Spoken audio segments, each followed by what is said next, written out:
Hey, this is Dr. V Bonsai. Today we're going to take a big look at the EF 50mm f1.8 STM, mostly with the Viltrox EF-EOS M2 speed booster versus the 32mm f1.4 for the EF M system.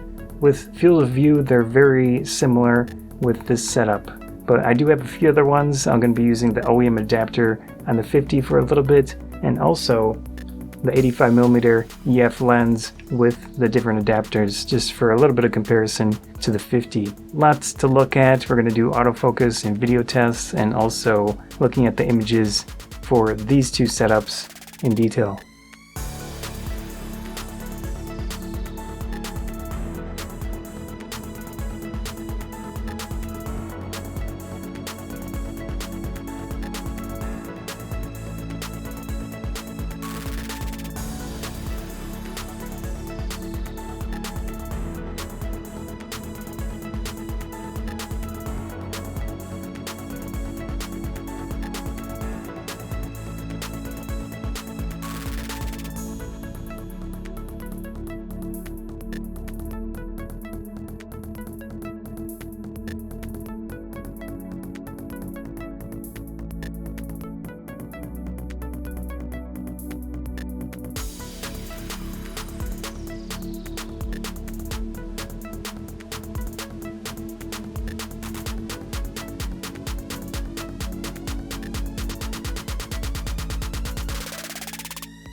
Zoom in to close up.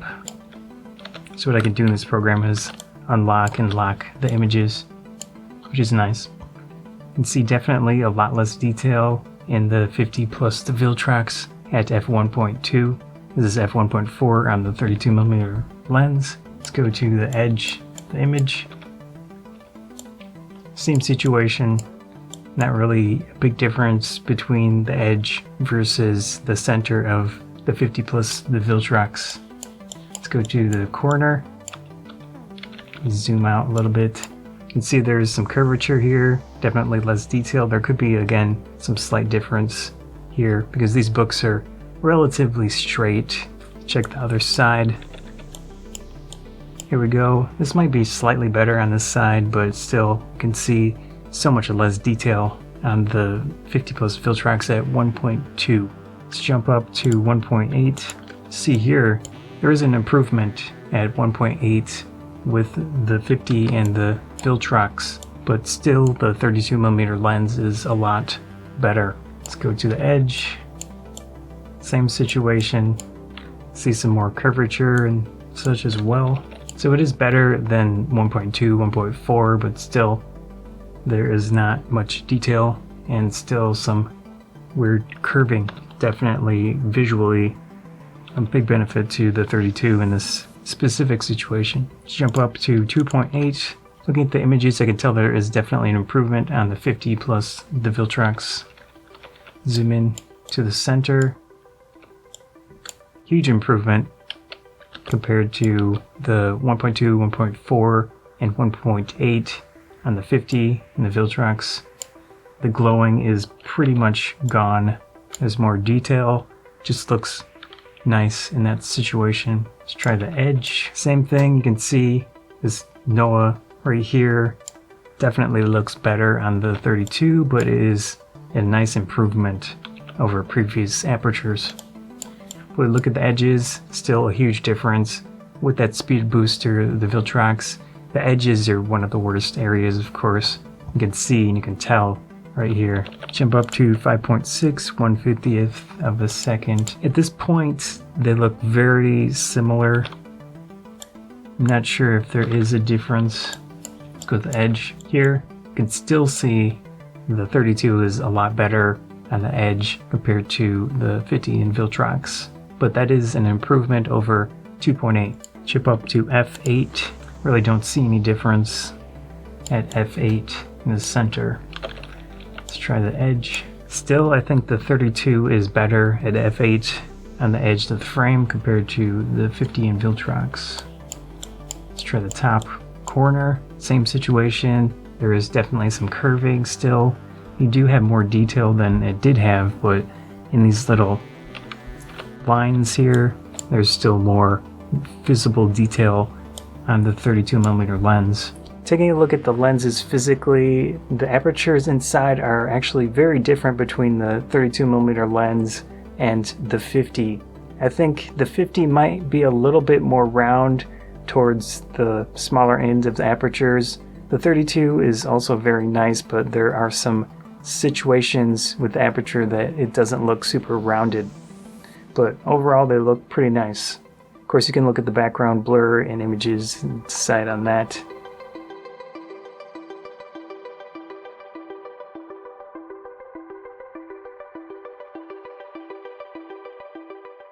The 50 post of Viltrox is heavier, thicker, larger than the 32mm lens. That's something to keep in mind when you're considering one setup or the other. Of course, with price, currently the 32mm lens is quite a bit more expensive than this setup if you buy the adapter and the lens itself. So that's actually probably nearly double the price. I took a quick picture with the phone at f2.8 for all of them. I'm not going to show you these other pictures in this set because they're not super interesting, but definitely you can tell the different field of view with a person. I think that's a helpful look. So we have the Viltrox with the 50, we have the 50 with the OEM adapter, and then in the center we have the 32mm lens. Now they're all set to the same settings, 1/60th of a second, ISO 400, f2.8. You can see a look difference between all of them, especially with the different adapters compared to the 50 on the Viltrox and OEM, but you can still see the widest one is the 32mm lens. Zoom in. So they all got focused properly here. I was again using the app to focus on myself, but I did do a timer, I believe, and there's some variation potentially with that because I'm just going to be moving around. Let's keep zooming in. I think any one of these are definitely good enough. There might be some slight variation with the focus, but in people situations, I wouldn't complain with any of these because usually you would put the person towards the center of the frame. So any issues with a speed booster, you probably won't have too much of a problem in this specific situation with a person.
zoom in.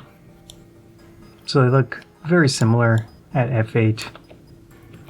So there's more information. I think there might be a little bit more fringing on the 50 plus the Viltrox combo compared to the 32mm lens, but besides that, it looks similar. The edges are worse on the Viltrox, no surprise.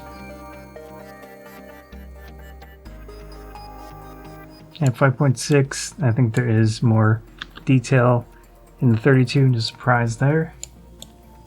That should be where the focal point was, around this area. See here, falls off quicker with the 50 plus the Viltrox combo for some reason. Here we have the 50 with the Viltrox at f1.2, 1.4, and then the 32mm lens at f1.4. See a difference in exposure. This is a little bit darker than this one over here. If we look in this bottom area, you can see that's a little brighter. Zoom in. I'm guessing that the J again was the focal point. Just center these up. You can see the field of view difference. A little bit wider on the 32. This combo isn't terrible looking. It looks pretty decent. I would definitely use that picture if I wanted to. Look on the edges. More detail on the 32, no surprise. But there could be just other differences as well. Here in this one, we're at f8 with the two different setups. Don't see any issues when they're compacted like this. Zoom in. See if we see any differences in the colors. It looks so similar, it's hard to see any difference really. Let me align these a little better. I do think there is more detail on the 32, no surprise. I say that a lot. Here we're at f1.8 for both of them with the same settings. Besides that, see the different field of view. You can see in this one there is definitely just some blurriness to it. Let's try. This looks like the sharpest area, so under that C. There is fringing for sure at f1.8 and the Viltrox plus the 50 combo. In these tests I have the 50mm lens with the OEM adapter, so I had to move that back quite a bit compared to the 32mm lens, but I wanted to see if the Viltrox really makes a big difference in image quality. At f1.8 the 32mm lens is better, but it's not nearly as bad for the 50 compared to when I was using the Viltrox connected to it. On the edge here, definitely see a benefit to the 32mm lens compared to the 50 with the standard adapter. Got some glowing on here, it's just not as good. So that glowing issue is potentially just part of the lens itself, not necessarily a huge thing with the Viltrox. The bottom edge, this is actually very similar but still more detail on the 32. Let's try the other side real quick just to see if there's a difference. Nope, still we have the glowing, but actually if we look closer I see more detail in this little spot compared to the 32. The lines are just a little bit more defined. But the L, for example, has that glow effect to it at 1.8. Let's jump up to 2.8. Now here they are very similar. Maybe look at this little dot here. I think there's a little bit more definition in the 32 dot than the 50 with the standard adapter. Yeah, there's just more detail. The lines are crisper. There's a little bit less contrast on the 50 in that case. Check the edge. There's some fringing on the 50, but detail-wise, it is similar. Yeah, definitely better on the 32 on this bottom area. At 5.6, they are very similar. The 50 might actually have a little bit more information. It's hard to tell. Well, actually the 32, the lines are just a little bit crisper in some areas. Try the edge. So in this case, the edge of the 50mm lens looks better. There's more detail than the 32. So that's interesting. And still, I think there's a bit more contrast. So at 5.6, 50 is a good option if you're shooting around there. Let's try this spot. Yeah, so good result for the 50 at 5.6, the OEM adapter. Oh yeah. So this could be partly the lighting. It should be very similar, but still there is a difference. We got some purple fringing and it's not visible in this case. So it's a good result for the 50. Let's jump up to f8. I don't know, it's too hard to tell. Center. Go to the side here. Check out this. Again with the fringing, we've got the purple, kind of yellow, and then this one is the red, blue. But they are very, very similar. I think there is more color, more vibrancy to the 50 in this case. Let's check this out. Yeah, both of them look good. I would not complain in this situation. So yeah, I actually think the 50 is slightly better over here on this edge.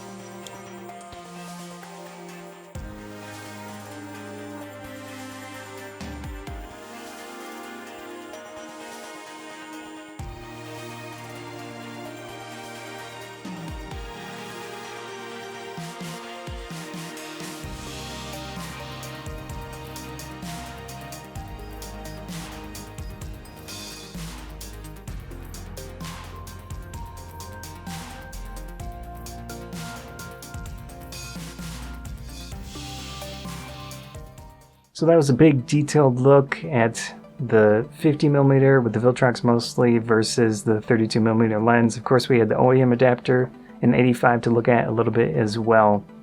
With these setups you're going to have a big price difference. The 32mm lens is pretty expensive for what it is in general, but you do get nice consistent high quality images out of it. The autofocus is decent enough in video situations, especially with the limiter switch on.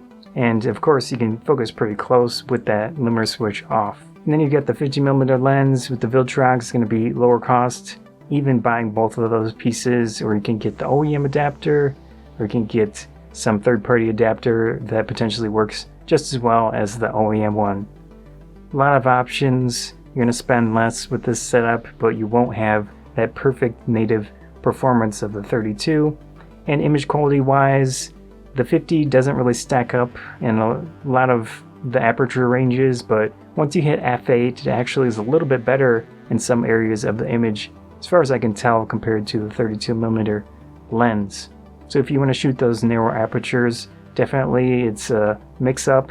Really doesn't matter too much, but if you want to do large aperture stuff, the 32 is probably the best bet in this system. Anyways, it's going to be up to you if the price, the quality, the consistency, or whatever is the most important thing for you. Hope you enjoyed this video. It took a lot of effort to put together, but it was interesting. I was curious myself to see how these things all stacked up together. Hope you enjoyed the video. I'm Sky Photography Bonsai. If you did enjoy the video, please consider subscribing. That helps me out a lot. Likes and shares help out a lot as well. Thanks again.